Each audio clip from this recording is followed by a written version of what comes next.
Did you know that sex is God's great idea? That was God's idea. Nobody else invented it but God. So God knows how it should go best and function best. So when we think about that, the purposes of sex, let's look at them. Number one, marital procreation. That's obvious by us all being here. Number two is marital bonding, to get closeness to the couple. The Bible talks about the two shall become one. So when a married couple has sex, and even in an unmarried couple, there's a sense of bonding that happens on the hearts and minds of the persons. And that's why it is so difficult when we get involved with premarital sex, and after you've committed the act and the person leaves you, there is that tugging. You feel that soul tie. You're tied to that person. And you can't get over him. You can't get him out of your mind, or can't get her out of your mind.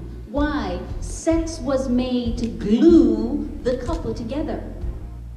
And thirdly, of course, is marital bliss. You know, God knew what God was doing, so he gave the couple something to celebrate. And I'm so glad that that's part of it. Amen. I ain't mad at God. I'm happy. Come on, happy man.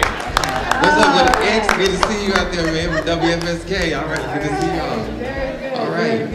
All right. All right, let's go on. So sex is really God's wedding present for the couple. But now, just like you can do it right, you can do it wrong too. Now, 7 symptoms of sexual misuse. 1, sex is sometimes used as just recreation. I ain't had nothing else to do. I want to be amused. Now, let's just be real. We're keeping it real. Sometimes sex is used as recreation. Also, sometimes sex is used as a sample. You know, just like you go to Baskin-Robbins, all them flavors in there. And you know, I worked on TSU campus for 10 years, so I understand. You know, especially that freshman week, first week of school, you're like, yeah, I want this, I want some of that sample, that flavor. And so sometimes sex is used as a sample. Also, sex can be used as a rite of passage. What does that mean? Sometimes you think it takes sex for you to be a man or a woman. And you think that if I haven't had sex, then I'm not a man or a woman. Now, there's a very distinct difference between that. I think what we get mixed up in is male and a man. What does it take to be a male? Just be born that way, that's all. That's all it takes. But a man, it takes something different. It takes responsibility and growth and maturity to actually be a man. And so we get kind of mixed up with that. Also, sex as a thank you. I mean, the brother spent money on you, took you out, bought you something, showed you a good time, and then you think that you owe him something. You think you owe him something. How much is your sex worth? I want to ask that question. I want you to think about it. And I want you to give me a figure in this building today. How much is your sex worth? I want to know. Come on, give me a number. Come on, the price is right now. Come on, the price is right. Come on, what? 4,500. What? What was that? Come on down here. How much is your sex worth? Huh? Well, now, I heard priceless several times. I heard that word priceless several times. Now, if it's priceless, why you give it away?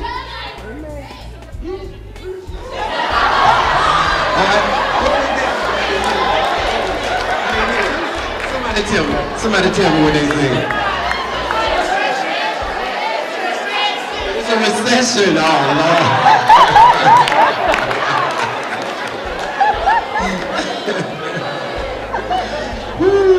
But I tell you what, if you give it away, you don't get no rebate. We know that. Somebody said they need a stimulus package. All right. So sex is a thank you. That's a misuse of sex. All right. Sex as relationship insurance. I need to hook him up. I need to hook her up because I don't want to stray and go nowhere else. So I need to, you understand what I'm saying? Relationship insurance. And you thinking that if I need to break off a little something every now and then, so when they don't be leaving me, you understand? So that's that understanding of relationship insurance. Tri-State Farm. All right, next. Sex as a weapon. Sometimes sex is used or even withheld as like a weapon or a punishment or what have you. Also, one more, sex as a substitute for intimacy. That instead of real intimacy, the sex is put out there and it seems like intimacy, but it's really not, but it's just a substitute. These are all symptoms of sexual misuse. Now, we're gonna do some true and false things. All right, now, I want you to give the answers to these. Wearing condoms equals safe sex, true or false? All right, let's see what the answer is. It's false. Safer sex, maybe. Safer sex, but it is not necessarily safe. Condoms reduce risk about 98%, but only when correctly used consistently. That's very important. They have to be correctly used and every time correctly used. So, but even if that is done, there's breakage, there's leakage, there's all kinds of other situations sometimes, and it's like doing this requires great discipline. To correctly and consistently use it, it requires great discipline, but at a time and point when discipline is the last thing that you want to exercise. That's what it requires at that particular point. So our next question is, you can get pregnant if he pulls out first. You can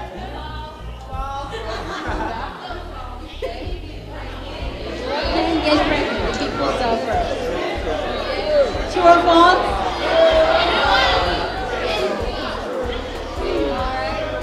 All right, let's see what the answer is. You can't. Okay, you can get pregnant, true, if he pulls out. Even if he does, you can, because sperm leakage can occur before, during, and after the particular event. All right, next question. You can get pregnant even during her period, true or false?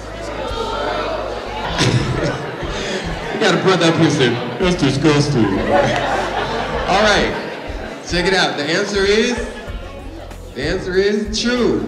It can occur, especially near and the latter part. It can occur. All right, our last question is? Sex is safe as soon as you're on the pill. All right, everybody knows that. And the answer is? False. It takes several days to be in effect. I think we have one last question.